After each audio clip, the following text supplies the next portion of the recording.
Magandang araw po, Pag-asa Weather Update. Alamin ang lagay ng panahon ngayong araw ng Linggo, October 15, 2023.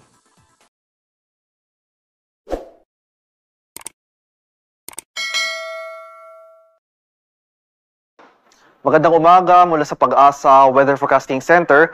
Ito ng ating update sa magiging tayo ng panahon sa susunod na 24 oras. Nagdudulot pa rin ng mga kalad-kalad na pag-ulan, pakulog at pagkilat itong trough ng low pressure area na ating minomonitor sa mga nakarang araw. At nasa labas na ito ng ating Philippine Area of Responsibility, ngunit makakaranas pa rin tayo ng mga pag-ulan sa bahagi ng Palawan within the next 24 hours. Samantala, sa nalalabing bahagi ng ating bansa kasama na dyan na Metro Manila, ay generally fair weather conditions sa ating mararanasan sa mga susunod na oras. At may tsansa pa rin ng mga mahihinang pag-ulan na dala nitong northeasterly surface wind flow sa ilang bahagi ng Hilagang Luzon.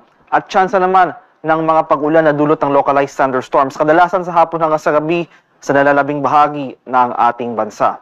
At sa kasalukuyan, wala pa naman tayong binabantay ang iba pang low pressure area o sama ng panahon na maaring maging bagyo na posibleng makaapekto sa ating bansa sa mga susunod na araw.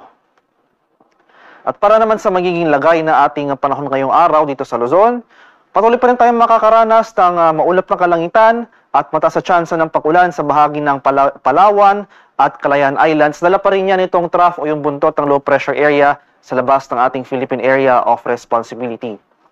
Sa Metro Manila and the rest of Luzon, ay maaliwalas sa panahon nga po ang ating inaasahan at makikita natin dito sa ilang areas ng Northern Luzon, sa mga lalawigan ng Batanes, Cagayan, Isabela, Apayao at Abra, dahil sa pag-iral nitong northeasterly surface wind flow o yung hangin na nanggagaling sa hilagang silangan, ay may tsansa pa rin tayo ng mga isolated light rains. Ito yung mga mahinang pag-ulan. At sa nalalabing bahagi ng Luzon, yung mga pag-ulan naman na dala ng thunderstorms pa rin na ating inaasahan, kadalasan nga sa hapon hanggang sa gabi. Temperature forecast para sa Lawag ngayong araw, posible maglaro mula 25 to 33 degrees Celsius. 17 to 23 degrees naman dito sa Baguio City at 25 to 34 degrees Celsius sa Tuguegarao. Temperature forecast para sa Metro Manila ngayong araw ay mula 24 to 31 degrees Celsius. 22 to 29 degrees naman dito sa Tagaytay at 24 to 32 degrees Celsius sa Legazpi City. Puerto Princesa at Calayan Islands, temperature forecast ay maglalaro mula 25 to 31 degrees Celsius. Sa bahagi naman ng Visayas at Mindanao, buong Visayas at Mindanao makakaranas ng pangkalahatang maaliwalas na panahon. Generally fair weather conditions rin ang ating inaasahan. Mag-ingat pa rin tayo sa mga banta ng malalakas na pag-ulan o yung mga malalakas na buhos ng ulan na dulot ng localized thunderstorms. Hindi naman nagtatagal yung mga pag-ulan na ito, kadalasan mula 30 minutes hanggang 2 oras lamang.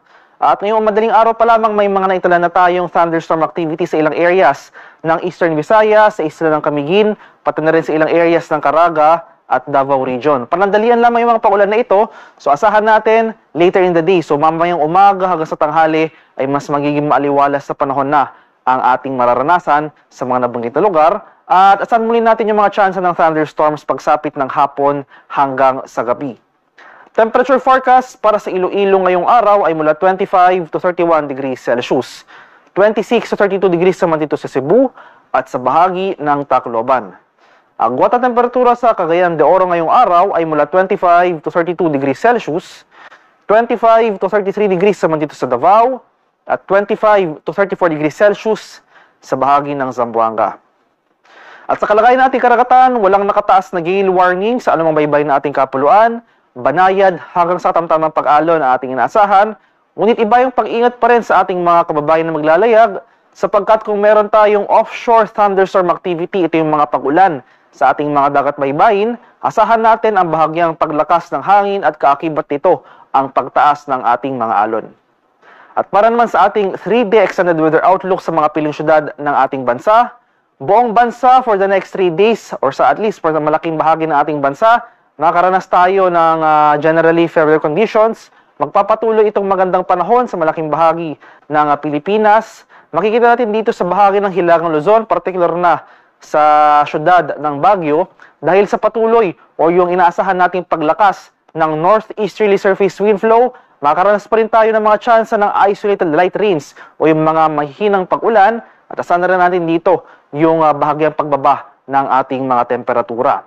At sa nalalabing bahagi naman ng ating bansa, saan pa rin natin yung mga pag-ulan na dala ng localized thunderstorms na kadalasang bumubuhos sa hapon hanggang sa gabi.